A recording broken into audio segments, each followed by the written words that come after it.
Hello students, आपके board exam आ चुके हैं। मैंने सोचा कि आप लोगों से बात की जाए। आपकी इस टाइम क्या मनोस्थिति है, क्या विचार हो रहे हैं, मन में चल रहे हैं, उनके बारे में थोड़ा सा जान लिया जाए। और जो कुछ भी मुझे पता है एग्ज़ाम्स के बारे में और बोर्ड एग्ज़ाम्स के बारे में, उससे मैं आपसे शेयर करूँ।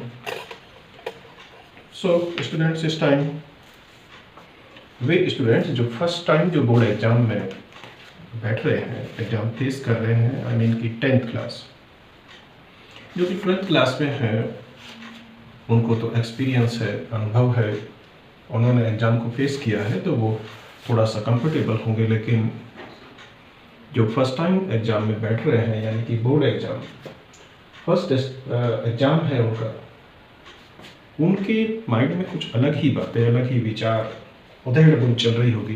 वो सोच रहे होंगे कि बेटा बोर्ड एग्ज़ाम है, उनको दोस्तों ने डराया होगा, कुछ टीचर्स भी डराते हैं, आपके पेरेंट्स भी डराते हैं।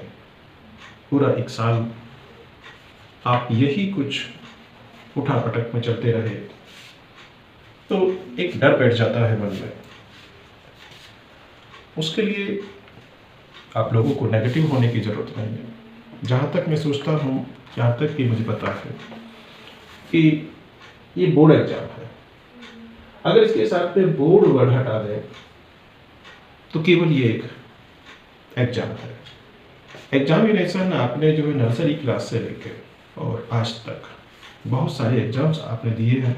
एक साल में आप 3-4 एग्ज़ाम तो देते ही हैं। एक सेशन में आपका जो भी क्लास अभी तक आपने की है, अगर आप 10th में हैं या 12th में हैं, ये जैसा कि मैंने बताया कि 12th के लिए थोड़ा ईजी है, लेकिन जो 10th के स्टूडेंट्स हैं उनके लिए ये पहला अनुभव है। तो ये मेरा फोकस उन्हीं पे रहेगा जो कि फ्रेशर हैं, बोर्ड एग्ज़ाम के लिए पहली बार आए हैं बोर्ड एग्ज़ाम में। तो वो ये देखिए कि बोर्ड एग्ज़ाम और सिंपल एग्जामिनेशन जो आपके स्कूल्स में हुए हैं, उनमें क्या फ़र्क है। इससे क्या होगा कि थोड़ा थोड़ा आपका डर जो है दूर हो जाएगा। एग्जामिनेशन वही answer sheet, question paper, invigilator, वही वो 3 घंटे का टाइम, ये सब एग्जामिनेशन का ये जो प्रोसेस होता है। लेकिन बोर्ड एग्ज़ाम में क्या डिफरेंस है, ये बोर्ड एग्ज़ाम और होम एग्ज़ाम का फ़र्क आप लोगों को ये महसूस होगा कि होम एग्ज़ाम में आपके जो इन्विजिलेटर होते हैं वो अपने ही वही टीचर होते हैं जो आपको पूरा सेशन वो स्कूल में पढ़ाते हैं, आप उसको जानते हैं, उनके साथ कई बार आप हंसी को मजाक भी करते हैं, थोड़ा कंफर्टेबल हैं। लेकिन ये बोर्ड एग्ज़ाम में जो आपके इन्विजिलेटर्स होंगे वो बिल्कुल अननोन होंगे, यानी कि आप उनसे कुछ भी हेल्प नहीं ले सकते। वो जो सब्जेक्टिव ऑब्जेक्टिव हेल्प ले सकते हैं, आपको कोई प्रॉब्लम है सीटिंग की, एग्जामिनेशन को लेके और कोई प्रॉब्लम है तो वो हेल्प करते हैं, लेकिन सब्जेक्टिव हेल्प नहीं मिलेगी। केवल आप उनके लिए एक एग्जामिनी है, तो वहाँ आपको वही करना है जो आप कर सकते हैं, यानी आपके माइंड में जो कुछ भी होगा आंसर शीट में वही लिखा जाएगा। मैं आप लोगों को क्या कहना चाह रहा हूँ वो आप लोग समझ रहे हैं, यानी कि ये बोर्ड एग्ज़ाम में आप उतना कंफर्टेबल नहीं रहते हैं जितना होम एग्ज़ाम में रहते हैं। तो ये बोर्ड एग्ज़ाम और होम एग्ज़ाम का यही हल्का सा डिफरेंस है। फिर एक चीज़ और भी है कि होम एग्ज़ाम में आपकी आंसर शीट का जो इवेल्युएशन है वो आपके अपने टीचर्स करते हैं। कहीं ना कहीं उसका ये प्लस माइनस, यानी कि पॉजिटिव नेगेटिव पॉइंट्स होते हैं। अच्छे बच्चे हैं, डिसिप्लिन है, तो उनके लिए कुछ थोड़ा ऊपर नीचे हो जाता है, लेकिन जो बच्चे डिसिप्लिन है वो ऐसा सोचते हैं, हालांकि होता नहीं है, लेकिन वो ऐसा सोचते हैं कि टीचर्स ने ये मेरे मार्क कुछ कम किए होंगे।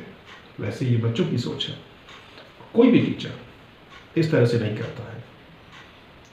जहाँ तक मैं अपना ये टीचिंग प्रोफेशन को जानता हूँ, जब इवैल्यूएशन की सीट पे हम होते हैं तो वहाँ सब बराबर होते हैं, जो सीट में लिखा है और मतलब उसी पे मार्क्स आते हैं। कई बार ऐसा होता है कि जो बच्चों ने कम लिखा है उनको बेनिफिट ज़्यादा मिल जाता है, क्योंकि उनको सोचते हैं कि एक नंबर से फेल हो रहा है, चलो इसको दे पास कर दो। लेकिन जो बच्चे इंटेलिजेंट होते हैं, जीनियस होते हैं, उन बच्चों को इसका ज़्यादा प्रॉफिट है ना, वो जो नहीं मिल पाता है। सो स्टूडेंट्स, ये बोर्ड एग्जाम को लेके एक अलग सा डर रहता है, मैं उसी के बारे में डिस्कस आपसे मैं करूँगा।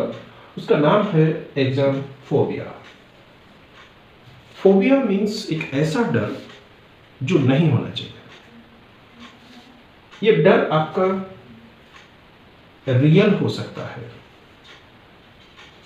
एक्चुअल में ये तो एग्जाम को लेके ये मेरा डिस्कशन हो रहा है, लेकिन ये वास्तविक रूप से जो डर नाम की चीज है ये दो तरह की होती है, आप इसको समझिए।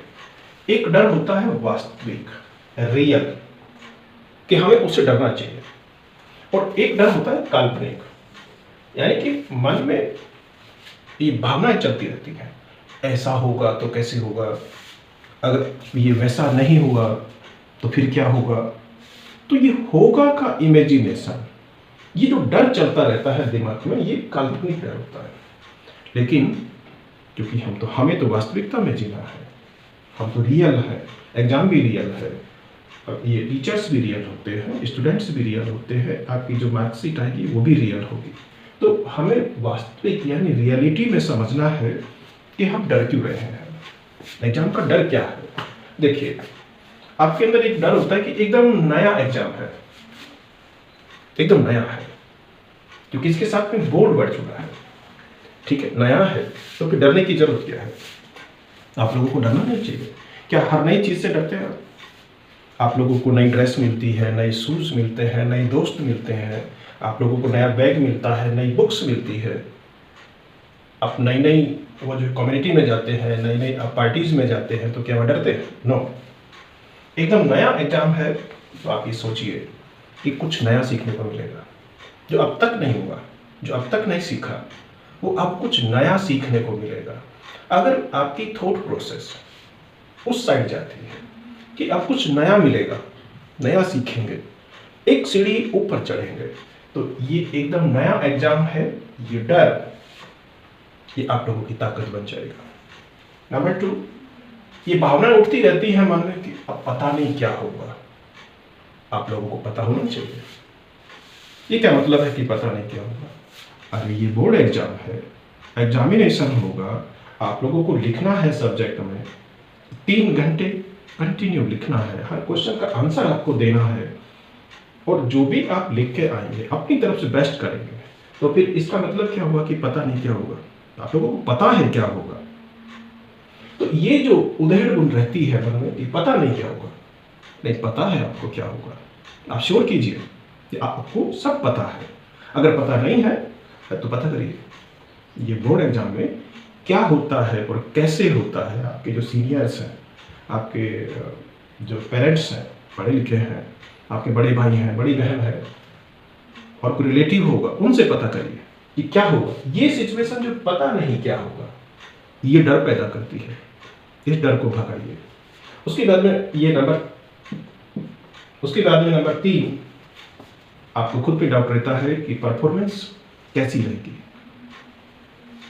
ये एक क्वेश्चन है, थोड़ा डरने की जरूरत भी है, लेकिन इतना नहीं कि आपकी एफिकेसी डाउन हो जाए। परफॉर्मेंस कैसी रहेगी, ये क्वेश्चन मार्क हो सकता है, लेकिन डरने की जरूरत नहीं। हाँ, उन लोगों को थोड़ा डरने की जरूरत है जो कि पूरा सेशन लापरवाह रहे, वक्त पे काम नहीं किया, उन्होंने क्लासेज छोड़ी है, लेकिन उनको भी पता है परफॉर्मेंस कैसी रहेगी।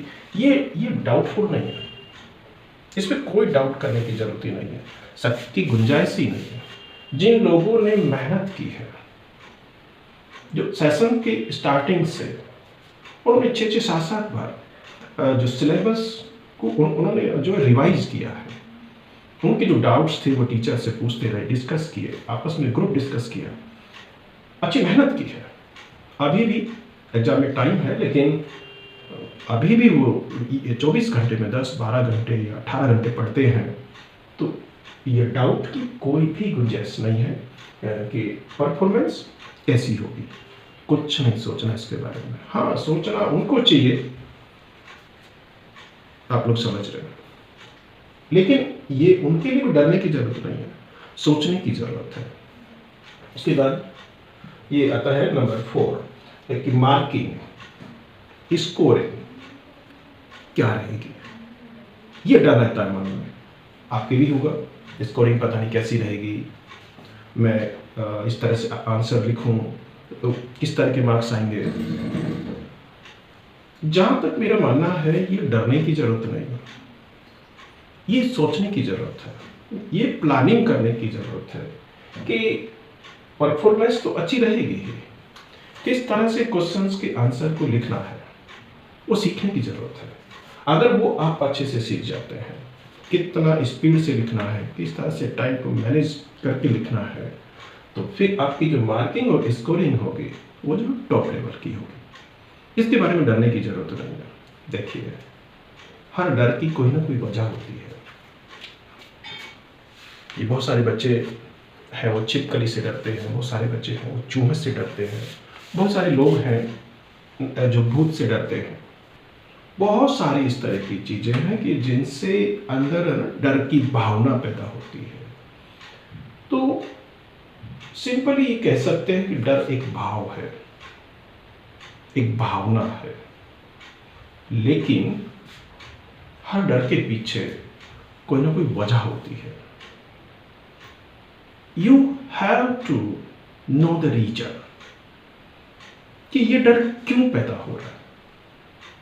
अगर आपने उसकी रूट को पहचान लिया, मीन्स आप जैसे डॉक्टर के पास जाते हैं और आप बीमार हैं, तो डॉक्टर आपसे थोड़ा थोड़ा कुछ पूछता है, लेकिन उसके बाद आपकी ये बॉडी के सिम्टम को मैच कर लेता है। आप जो बता रहे हैं और बॉडी में जो उसको वो जो दिख रहा है, तो सिम्टम को मैच कर लेता है। मैच करके वो डायग्नोस ये कर लेता है कि प्रॉब्लम क्या है, इन्फेक्शन क्या है। तो एग्जाम को लेके जो भी आपके डर है, ये पेशेंट भी आप हैं और डॉक्टर भी आप हैं। आपको खुद डायग्नोस ये करना है कि ये जो डर है, ये जो इन्फेक्शंस है, इनकी रूट क्या है, यानी कि इनकी वजह क्या है। और जिस दिन आप ज़्यादा टाइम नहीं बचा, आपको ढूंढना है, बहुत जल्दी ढूंढना है। और जैसे ही आपको पता चले कि इसकी ये वजह है, वो वजह को दूर करिए।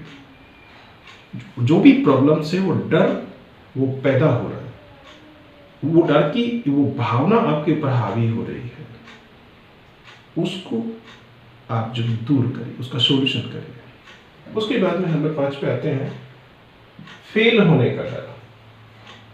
बहुत सारे स्टूडेंट्स ऐसे होते हैं कि जिनको फेल होने का डर रहता है कि बोर्ड एग्जाम है, इसमें तो ये होता है, वो होता है, और इसमें फेल हो जाते हैं। मैं आप लोगों को बताऊं कि एग्जामिनेशन कोई भी हो, आप इस बात को लिख के रख लीजिए, फेल वो होते हैं कि जिन्होंने ये मान लिया कि उनको फेल होना है।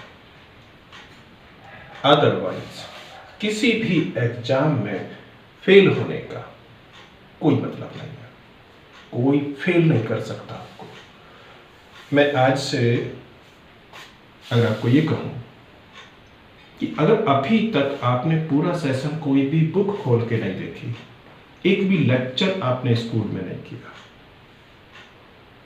लेकिन आपके पास में बुक्स है, और कभी कभी आपने ऐसे ही मस्ती में घर में उनको खोल के देख लिया था, कभी कभी, लेकिन आपको फेल होने का डर है। आज होना भी चाहिए, वाजिब है, क्योंकि आपने क्लासेस नहीं करी है, आप लोगों ने किताबें खोल के नहीं देखी, कभी नोट्स नहीं बनाए, कुछ नहीं किया, तो फेल होने का डर की ये भावना रहती है। लेकिन मैं आपका इस प्रॉब्लम का, इस डर का एक सॉल्यूशन बता सकता हूं आज से। आप ईमानदारी से, ऑनेस्टली आज से एग्ज़ाम के 10 दिन बचे हैं, लेकिन ये मेरा दावा है, आपसे लिख के रख लेना कि अगर आज से आप 6 से 7 घंटे, अगर 8 से आप 10 घंटे का शेड्यूल बना ले तो आपका और ज़्यादा भला होगा। लेकिन अगर 6 से 7 घंटे का ऐसा शेड्यूल आप बना लें कि आपके सभी सब्जेक्ट उसमें शामिल हो जाए, और केवल आपको ज़्यादा नहीं करना कुछ भी, क्योंकि आप लोग बहुत ज़्यादा मेहनती हैं, आप लोगों ने क्लासेस नहीं करी है, वो कोई नोट्स नहीं बनाए, तो ऐसे बच्चों को मैं मेहनती कहता हूँ, बहुत ज़्यादा मेहनती बच्चे हैं। तो आप लोगों को अब ज़्यादा मेहनत नहीं करनी है।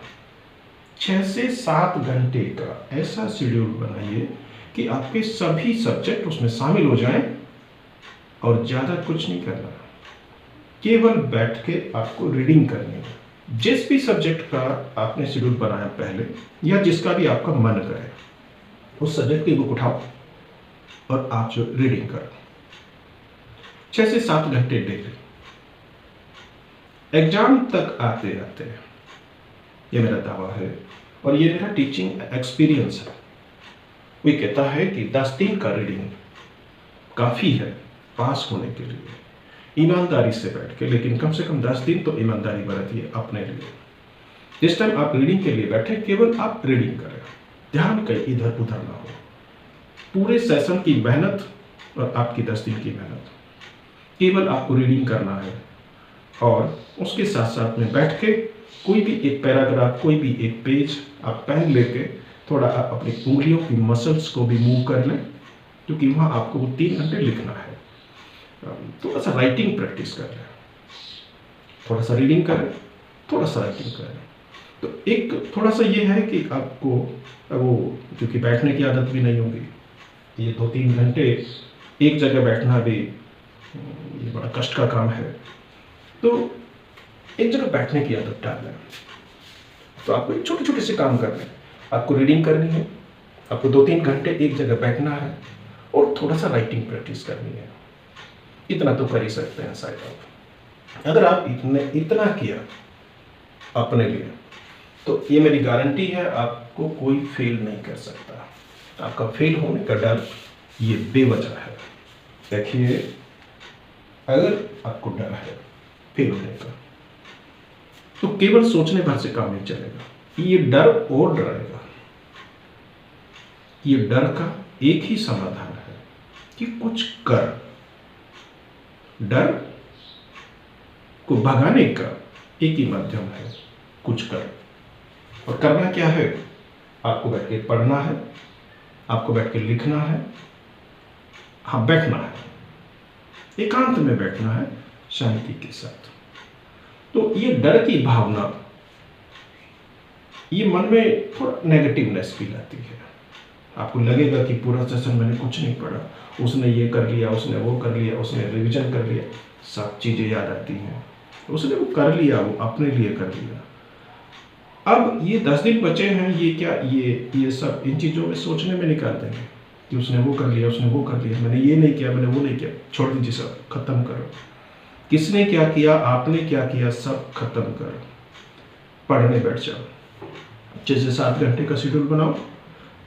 आपकी मर्जी है, आप स्कूल भी नहीं जा रहे हैं, आप कोई क्लासेस नहीं चल रही हैं बोर्ड की, तो आप जो 10 से 12 घंटे का भी बना सकते हैं और अच्छे नंबर आ जाएंगे। तो फेल होना बिल्कुल नहीं, कोई फेल नहीं कर सकता आपको। उसके बाद एक डर और होता है कि लोग क्या कहेंगे। बिल्कुल कहेंगे। जब आप पढ़ेंगे नहीं, आप फेल होंगे। आप इतना भी नहीं कर सकते कि 10 दिन बैठ के आप अच्छे से रीडिंग कर सकें, राइटिंग कर सकें, तो फिर लोग तो कहेंगे। ये उससे डरने की जरूरत नहीं है। जब आप अपने लिए कुछ भी नहीं करेंगे, तो आप जो है लोगों की मुंह बंद नहीं कर सकते।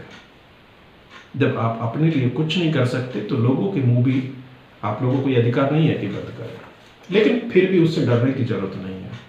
जब आप इतने बेशरम हैं कि आप फेल हो सकते हैं, मैं यही शब्द यूज करूंगा कि आप बेशरम हैं, कि आपको फेल होने का भी डर नहीं है, तो मेरे ख्याल से आपको ये भी डर नहीं होगा कि लोग क्या कहेंगे। आपको डरना नहीं चाहिए इससे। लेकिन अगर आपको इससे थोड़ा सा भी डर लगता है कि लोग क्या कहेंगे, आपके पेरेंट्स क्या सोचेंगे, पूरे 1 साल की फीस पे की है, पता नहीं वो किस तरीके से अरेंज की होगी, कितने अपने सपने उन्होंने, कितनी इच्छाएं, हो सकता है 2 टाइम की रोटी भी नहीं खाई होगी आप लोगों की फीस के लिए, आप लोगों की यूनिफॉर्म के लिए, आप लोगों के अपने स्कूल के खर्च के लिए। उन्होंने बहुत कुछ किया होगा। जब आपको इस चीज की चिंता नहीं है तो फिर ये बाहरी लोगों के बारे में क्या चिंता करनी कि लोग क्या करेंगे। लोग तो कहेंगे, आप लोगों को उसके लिए तैयार रहना चाहिए। लेकिन जो अच्छे बच्चे हैं, जो एकदम मेहनती हैं, अच्छे से पढ़ रहे हैं, उनके लिए लोग क्या कहेंगे का कोई मतलब नहीं। आप भूल जाइए इसको। लोग जो कहेंगे अच्छा ही कहेंगे। फेल होने का आपको डर नहीं है क्योंकि आप लोग मेहनती हैं। ये मार्किंग स्कोरिंग पे आपको ध्यान नहीं देना है, सिर्फ मेहनत करिए, लिखिए, जो भी याद है उसमें बिल्कुल भी डरना नहीं है। पता नहीं क्या होगा, आपको पता है क्या होगा, आपको सब पता है क्या होगा। क्योंकि जिन बच्चों के 6 से 7 बार 8 बार रिवीजन हो चुके हैं, उनको तो बिल्कुल भी नहीं डरना है, उनको तो सब पता है क्या होगा। एकदम नया एग्जाम है, नहीं है, आप लोगों के लिए नहीं है, औरों के लिए होगा। एकदम नया एग्जाम नहीं है, केवल स्कूल बदलेगा, सेंटर बदलेगा और कुछ नहीं बदलेगा। एग्जाम वही है जो आपने दिया है। ऐसा होगा तो कैसे होगा, ये वैसा हुआ तो कैसे होगा, ये डिपेंड्स ऑन इमेजिनेशन। नो, अभी मत करिए इमेजिनेशन, अभी नहीं। आप इमेजिनेशन को फिलहाल लॉक कर दीजिए, लॉक, इस तरफ सोचना ही नहीं। सिर्फ और सिर्फ एग्जाम के बारे में सोचिए, फिर ये काल्पनिक डर खत्म हो जाएगा। नहीं डरना, बिल्कुल भी नहीं डरना है। आप लोगों को ये डर शब्द को ही खत्म करना है। ये डर की जो भावना है, ये नेगेटिव हार्मोन्स को पैदा करती है। ये बॉडी में जब भी हम डरते हैं तो एक अलग हार्मोन्स पैदा होते हैं, वो हमें नेगेटिव बनाते हैं। तो हमें एग्जाम के लिए तैयार रहना है और केवल रियलिटी में जीना है, वास्तविकता में जीना है। तो ये तो मेरी बातें रही स्टूडेंट्स के लिए। अब कुछ रिक्वेस्ट है मेरी पेरेंट्स के साथ। ये पेरेंट्स के साथ कुछ बात मैं करना चाहूँगा कि एग्जाम है। कुछ बातें मैं आप लोगों को एडवाइस नहीं दे सकता, केवल मैं सुझाव दे सकता हूँ। लेकिन अगर आप उसको अच्छे से मानेंगे, फॉलो करेंगे, तो शायद बच्चे की जो परफॉर्मेंस है, उसके जो डर है, वो दूर हो जाएंगे। इस समय एग्जाम है, एग्जाम का प्रेशर है, एग्जाम का प्रेशर है और बच्चा बहुत छोटा है, फर्स्ट टाइम एग्जाम को फेस कर रहा है या सेकंड टाइम वो 12th में है या कोई भी एग्जाम में है। एग्जाम के टाइम हम जिसको डर कहते हैं, अभी मैंने बताया वो डर तो होते ही नहीं है, वो एक प्रेशर होता है। ये प्रेशर के टाइम साइकोलॉजिकली थोड़ा स्टूडेंट जो है वो तो फ्रस्ट्रेट होता है। कोई भी प्रेशर हो तो उस टाइम पे थोड़ा सा फ्रस्ट्रेशन होती है। ऐसे टाइम पे स्टूडेंट्स के लिए अपने खास जो उसके आसपास के लोग हैं, आसपास के लोग में सबसे खास होते हैं पेरेंट्स, उनकी कुछ एक्स्ट्रा सपोर्ट चाहिए होती है। ये पेरेंट्स का अपना एक अलग लॉजिक होता है कि हम तो वर्किंग हैं, फीस दे सकते हैं, सुविधाएं दे सकते हैं, पढ़ना तो बच्चे को ही है, ये सच है। लेकिन आप पेरेंट्स हैं, वो बच्चा अकेला है, आप लोगों को जीवन के अनुभव ज़्यादा है, अप डाउन्स, ये प्रॉब्लम के सॉल्यूशंस की जो कैपेसिटी है वो आपके पास ज़्यादा है। तो ये कैपेसिटीज उसके पास नहीं है, बच्चे के पास नहीं है। वो इस टाइम साइकोलॉजिकली प्रेशर में है, तो उसके वो प्रेशर को रिलीज करने में ये माँ बाप की बहुत बड़ी इम्पोर्टेंस होती है। इस टाइम बच्चे को उस ये भावना पे नहीं छोड़ना है कि हम वर्किंग हैं, हम जो पैसा दे सकते हैं, सुविधाएं दे सकते हैं, कि पढ़ना तो बच्चे को ही है। ये सच है, सही भी है, लेकिन ये मेरी रिक्वेस्ट है आप लोगों से, अगर इस टाइम आप ये मम्मी और पापा दोनों वर्किंग हैं तो कम से कम एक को एग्जाम टाइम, एग्जाम जब बच्चे के शुरू हों तो कम से कम एक को, या फिर एक दिन, ये मम्मी को एक दिन हो सकता है, पापा को अपना जो लीव ले लेना चाहिए, आप छुट्टी पर रहें और बच्चे को सपोर्ट करें, बच्चे की देखभाल करें, बच्चे के साथ रहें। अगर ऐसा हो सकता है कि पापा वर्किंग है और मम्मी घर में है और घर में बहुत काम है, लेकिन उसके साथ साथ आपका बच्चे की जिम्मेदारी भी आपका काम है। तो मैं अब आता हूं आपका जो मेन पॉइंट पे, आप लोगों को करना क्या है, आप लोगों को छुट्टी क्यों लेनी है, कम से कम एक तो रहे उसके पास। देखिए, क्योंकि साइकोलॉजिकल प्रेशर में है बच्चा, साइकोलॉजिकल ये प्रेशर होने की वजह से वो क्या है कि कई बार वो खाना पीना अपना ठीक से मैनेज नहीं कर पाता है। आपने ये बना के रख दिया, वो नहीं खा पाता। जो रियल में बच्चे मेहनती हैं, उनके सपने बड़े हैं, उनकी उतनी ही बड़ी मेहनत होती है, उतनी ही बड़ी प्रॉब्लम्स होती है, उतनी ही बड़ी उन बच्चों की फ्रस्ट्रेशन होती है। तो ऐसे में उनको एक अलग ही आत्मीय टच चाहिए। आप लोग, आप पेरेंट्स हैं, आप उसको और अच्छे से समझ सकते हैं। मैं उस भावना को शब्दों में नहीं कह सकता। आपको लगे कि जब बच्चा 3-4 घंटे कंटिन्यू पढ़ रहा है, तो आप उसके पास जाएं, उसके सिर पे हाथ रखें, उसके बालों को सहलाएं, और ये केवल एक माँ या बाप वही कर सकते हैं। जैसे ही उस बच्चे के सिर पे हाथ रखा जाता है ना, उसका सारा एक तरह से प्रेशर में रिलीज हो जाता है। सिर पे हाथ रखे माँ या पिताजी जब उसको ये कहते हैं, बेटा आराम कर ले थोड़ा सा, काफी टाइम हो गया पढ़ते हुए, तो बच्चे को तो फिर ये लगता कि नहीं मैं थका नहीं हूं अभी, और 1 घंटा पढ़ता हूं। तो वो एक तरह का कह सकते हैं आप, जो उसके वो प्रेशर का जो सर्किट बना हुआ होता है, वो जो हाथ रखा जाता है ना सर पे, वो बालों में जो उंगलियां जो पेरेंट्स की चलती है, वो उसके वो प्रेशर के वो सर्किट को ब्रेक कर देती है। और जैसे ही प्रेशर का सर्किट ब्रेक होता है, तो नेगेटिवनेस जो बॉडी में आती है कि मैं थक गया हूं, वो एकदम से दूर चली जाती है और नई एनर्जी आ जाती है बच्चे में। फिर आप उसको ये कहें, बेटा आपके लिए चाय लाऊं, कॉफी ले आओ, दे दो उसे। वो मना भी करे, आप उसे दे दो। बेटा आज कुछ नया खाने का मन कर रहा है, मैं कुछ नया बना दूं। ये साइकोलॉजिकल सपोर्ट चाहिए होता है बच्चे को।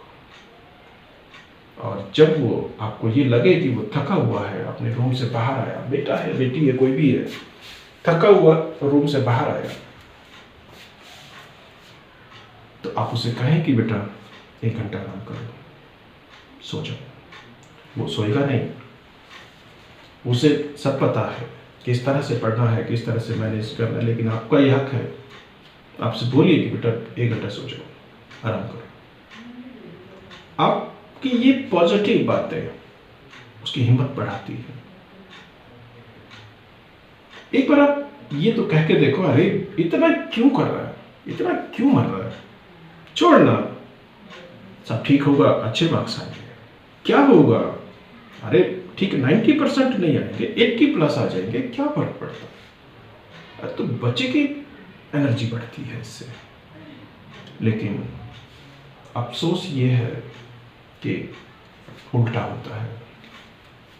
अगर बच्चा थोड़ा रिलैक्स होने के लिए मोबाइल लेके बैठ गया, देखिए आपके बच्चे का आपको पता है, मैं एक नॉर्मल बात बता रहा हूँ, आपके बच्चे का पता है आपको कि वो ये मोबाइल एडिक्ट है, ठीक से वो जो है नहीं पढ़ता है, तो फिर तो आपका ये वो बोलना ठीक है।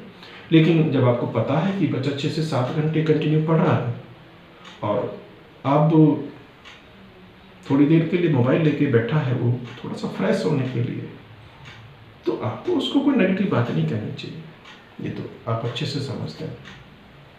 अगर वो मोबाइल लेके बैठा है, कोई सॉन्ग सुन रहा है या कोई ये मूवी पार्ट वो देख रहा है, तो वो अपने एक तरह से रिफ्रेश होने के लिए कर रहा है, तो उस टाइम आप उसको नेगेटिव शायद आई होप कि नहीं कहेंगे आप उसे। आप केवल ये मानेंगे कि वो अपने आप को रिचार्ज कर रहा है, क्योंकि उसको ये पता है कि करना क्या है। थोड़े टाइम वो देखेगा, फिर वो अपना स्टडी को शिफ्ट कर जाएगा। तो ये कुछ चीज़ें हैं पेरेंट्स के लिए जो आई होप कि सब पेरेंट्स समझते होंगे इन चीज़ों को, कि कम से कम, ये मेरा मानना है, कम से कम जिस टाइम बच्चा एग्जाम के प्रेशर में है, तो आप उसे कोई भी जो है नेगेटिव बात ना करें। चाहे वो इस कैटेगरी में भी है जो फेल होने का डर है जिसको, मैं तो ये मानता हूँ कि अगर उसको आपको लगता है कि ये फेल होगा, लेकिन आप उसको ना कहें, अब बच्चे को ना कहें कि तू फेल होगा, क्योंकि वो खुद रियलाइज कर रहा है कि फेल होगा। अब वो कुछ सॉल्यूशन निकाल सकता है।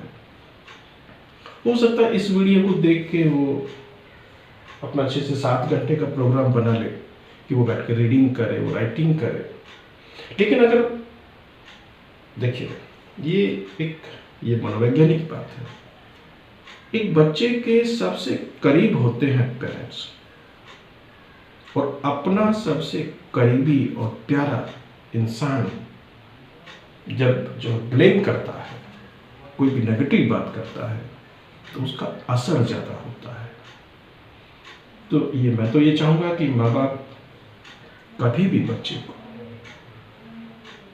ये मोटिवेट वो नहीं कर पा रहे हैं, तो कम से कम आप जो है डिमोटिवेट भी ना करें। बाहर के लोग कुछ कह रहे हैं अलग बात है, लेकिन जब अपने ही कहने लग जाते हैं तो एक बच्चा है ना वो टूट जाता है। अगर आपको लगता है कि वो फेल होगा, आप मत कहिए कि तू फेल होगा। जिस दिन आपकी जुबान से निकल जाएगा कि तू फेल होगा, उस दिन सच में वो फेल हो गया है, तो उसका रिजल्ट आ गया है, पर उसके वो दिमाग में बैठ गया है कि अब तुझे कोई पास नहीं कर सकता।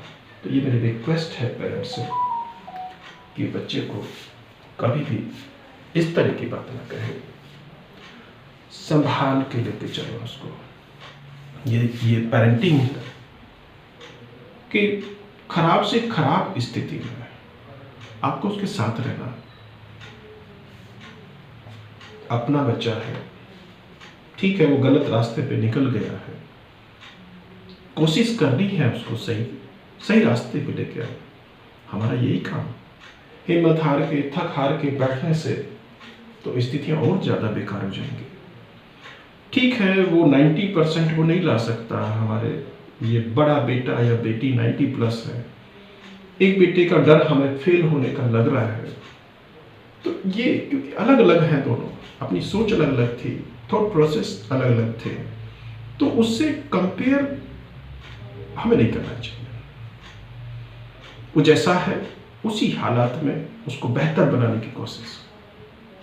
तो यही मेरी रिक्वेस्ट है पेरेंट्स से और स्टूडेंट से भी कि बेटा अभी तक जो हुआ, अब ये टाइम है कि आप वो सब कुछ भूल जाइए। अच्छा हुआ, बुरा हुआ, कुछ नहीं सोचना। अभी टाइम है, 10 दिन है, 12 दिन है, एग्जाम के बीच में भी गैप मिलेंगे आपको, तो पास होने के लिए ज़्यादा कुछ नहीं चाहिए। हाँ, 90 प्लस 100 को टच करना अब वो शुरू नहीं कर सकते। ये तो आप लोगों को मान लेना चाहिए, एक्सेप्ट कर लीजिए कि आप उनको टच नहीं कर सकते, लेकिन कम से कम फेल होने से बचा जा सकता है। अभी भी ये समय है, लेकिन अगर आप फेल हुए तो इसका मतलब ये है कि आप ये मन में ये ठान चुके हो कि आपको फेल ही होना है, अदरवाइज कोई रीजन नहीं है फेल होने का। हाँ, जो 90 प्लस और टॉपर हैं, जो मेरिट लिस्ट में हैं, अगर आप उनको सोच सोच के अब चिंता ये करेंगे कि वो वहां चले गए, वो उनकी मेहनत है बेटा, और आप यहां रह गए। अगर आप ये सोचने में उस टाइम को निकालते रहे, ये 10 दिन भी निकल जाएंगे, फिर आप कहीं भी नहीं रहेंगे। हालांकि मैं नेगेटिव बातें नहीं बोलता हूं, तो इसलिए उम्मीद है मेरी कि आज से ही आप लोग शुरू कर देंगे। बेटा, ये डर कुछ नहीं होता है। ये मान लीजिए कि आप लोगों को स्विमिंग सीखनी है, तैरना सीखना है, तो किनारे पे बैठ के आप नहीं सीख सकते हैं। उतर जाइए पानी में, थोड़े गहरे पानी में हाथ पैर चलाइए, नहीं सीख पाएंगे। जिस टाइम आपको ये लगेगा कि ये पैरों के नीचे अब जमीन नहीं है, पानी पानी है, और आप डूबने लगेंगे, उस टाइम आपको खुद ब खुद हाथ पैर चलाना आ जाएगा और तैरना सीख जाओगे। जय हिंद, जय भारत। और आप लोगों के लिए, आपके रिजल्ट के लिए बहुत बहुत बधाइयाँ। अभी से ही शुभकामनाएं मेरी कि आप सभी लोग अच्छे नंबरों से पास हों, आपकी मार्कशीट में बहुत अच्छे मार्क्स हों, आप लोगों का रिजल्ट बहुत अच्छा आए। इस तरह की प्रार्थना मैं भगवान से करता हूँ कि भगवान आपको सद्बुद्धि दे, आगे बढ़ने की प्रेरणा दे और हर एक एग्जाम में पास करे। Thank you.